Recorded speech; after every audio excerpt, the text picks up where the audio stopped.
আজ গেলাম ফতেপুর গোষ্ঠ মেলায়। ওখানে দ্বাদশ গোপাল মন্দির আছে, তো সেখানে গেলাম, কয়েকটা ফটো তুললাম, নিজে ফটোও তুললাম। তারপর গেলাম মন্দিরের ভেতরে। হ্যাঁ হ্যাঁ, কত গোপু সোনার, চোখটা তো জুড়িয়েই গেল। মন্দিরের বাইরেও খুব সুন্দর সাজানো, তাই ভাবলাম কয়েকটা ফটো তুলে নিই। যেই বলা সেই কাজ, ফটো তোলা শুরু।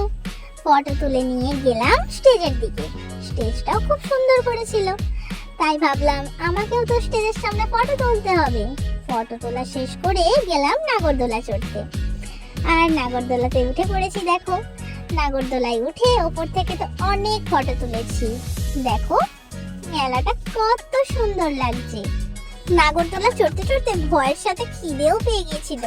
আর ওদিকে তো চপের দোকান দেখেই এসেছি, সব দারুণ দারুণ চপ, তাই ভাবলাম খেয়েই নি। এই যে এটা খেলাম হিমসাগর চপ, ভালোই টেস্ট ছিল কিন্তু। আর এবার তো বাড়ি যেতে হবে, রাত হয়ে যাচ্ছে। তো আসার সময় এই শিব বাবাকে দেখতে পেলাম, খুব ভালো লাগলো। টাটা।